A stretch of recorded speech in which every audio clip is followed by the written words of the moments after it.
All right, so here doing a Traeger repair, got it here in my shop. And the reason I have these sent to the shop is because they're made in Costco.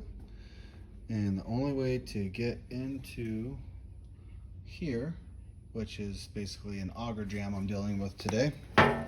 So that auger's jammed up and I need to get in there to the auger motor.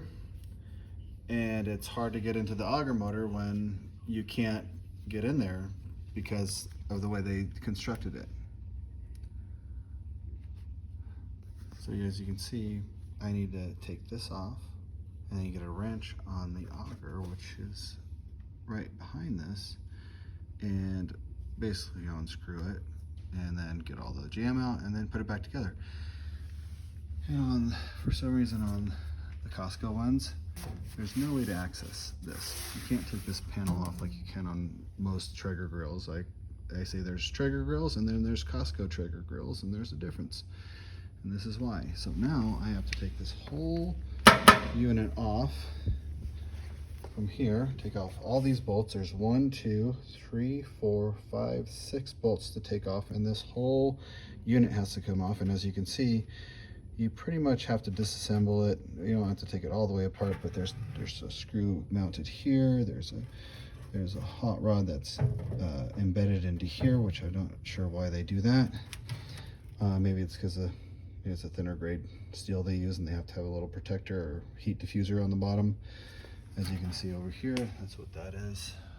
And so I'm getting into it. I'll let you know how it goes.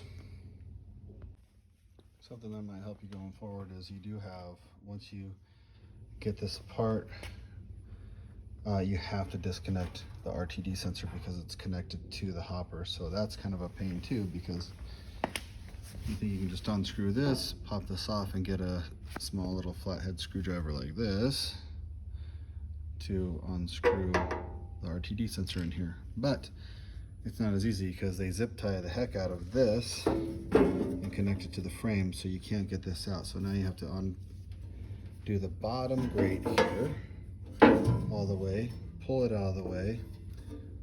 You have to cut all the zip ties, loosen this up, get this loose, and then you can pop this off and get the RTD sensor out. So hopefully that helps you guys moving forward. So I have the unit off, hopper unit, put it over here on my table, and this is a pain because it's so loose and floppy and it's everywhere. It's just, I mean, I could put it back on, but it's not gonna have to take it off again. So once you get it to this point, there's 4 screws now to take this off and take your carriage off. And they're gonna be on the inside here and the inside here and inside underneath. So you can see we're underneath here and here. And that should allow me to take this carriage off and then access all the parts. So here's the next step. Why they do it this way, I have no idea. All right, here's another thing I run into with these Silvertons, these Costco Traeger grills, is all these components have really nice connectors, like normal connectors. So male goes into a female, nice and easy. Every part has that same connector. Here's your hot rod, here's your draft fan, and then all of a sudden you get to your auger motor, right? And it has this connector, not this connector. So I just dealt with this on another grill, and what you end up having to do is, if this auger motor is fried because it has a jam and it burnt the motor out, because these motors don't seem to be the strongest either. The only way to replace this is either you're going to clip the wires and splice, which I don't do because it freaks out the auger, the controller, so it doesn't necessarily work every time. So I just don't deal with it. So what I end up doing is I have to replace the controller and the auger motor, which then costs my customers too much. I mean, the controller, this one's $150 in a box. I only charge $100 for the ones I carry because I don't do the Pro because they go out. But that's just so you know, when you're getting into it, just be prepared.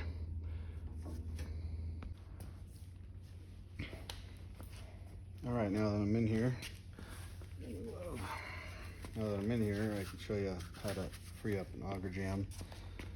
This is just a cluster. This is usually a lot easier, but I have it all off. You can see how I'm dealing with here. This auger motor, there's your ground right here, but when I got in there, that screw was stripped out. So I tried getting it off, but it didn't come off. It's totally stripped and just nailed in there. So if I have to change it out, I have to change it out. Hopefully it works after I get this together again, but I don't want to have to put it together and take it back apart.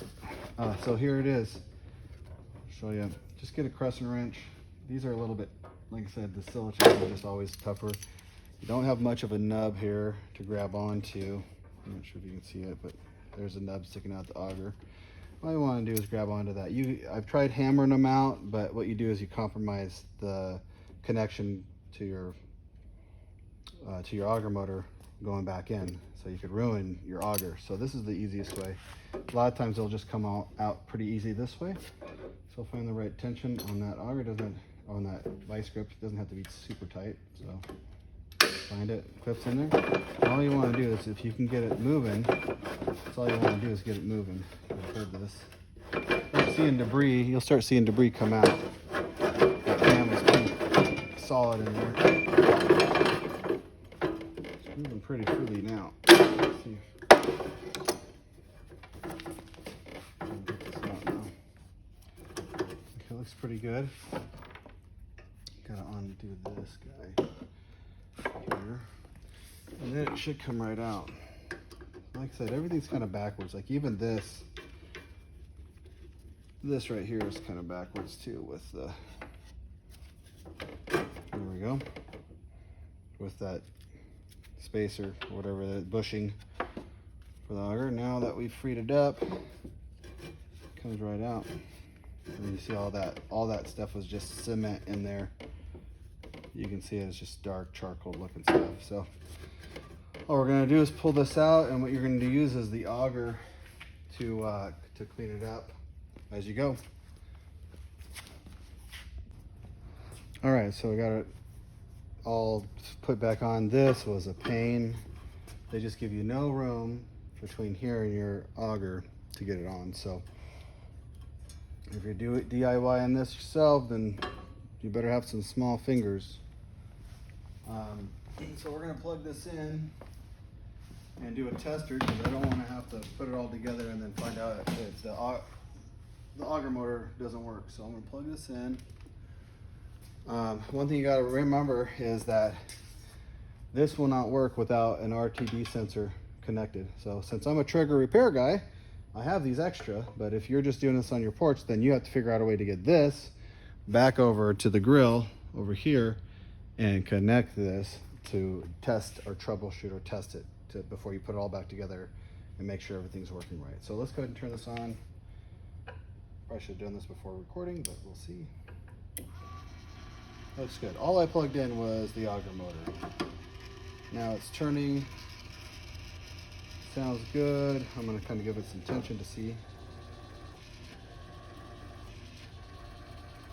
It feels pretty strong enough to move some pellets. I'm feeling pretty confident about it. And the fact that I don't want to have to charge my customer $100 for a controller if this didn't work is a real relief for me. So hopefully this helps you guys. And I'll show you real quick. Let me hit stop and I'll show you what it looks like if you don't have the RTD sensors plugged in. Because right now it's reading temperature and that kind of stuff. So, but yeah, turn it back on, turn it back off. So it's working good. I'm going to turn it off. Let's unplug this. I always unplug it before doing anything, just so I don't short anything out. I don't even like touching it without it unplugged, but it works out. So I'm going to unplug one side. Actually, I'm just going to take them all off. So take this off. And now when we turn it on, if we didn't have that plugged in, it's going to show an ER1. You can see that. And that just means you don't have your RTD plugged in, or it's it's failing for some reason. So, all right, hopefully that helps. Let's get this put back together. All right, so we got the grill put back together. Oh, what a pain. Do not like working on those Costco grills. But anyways, out here, and what we're doing now is we're priming it. Oh, it's windy out today. Make sure that stays shut. And so this is what we got. And so what we're doing with priming is we're just gonna turn this on to high, and we're gonna wait for this to get full. I can feel the heat coming off the hot rod, which is great. And we're just gonna wait for some pellets to start dropping in there, which should happen soon. Usually what I do is I turn it up to high. I kind of deal with this on and off once in a while, just in case it wants to pause on me. But I just need to get it primed quickly. That's what we're shooting for. And pretty soon we'll start seeing pellets drop into here, and we'll be ready to roll. And I don't think I'll fire it up since I know everything's working good on it. Just let them fire it up when they get it home, and then call me back if they have any issues. So hopefully that helps. Traeger repair guy, Central Oregon.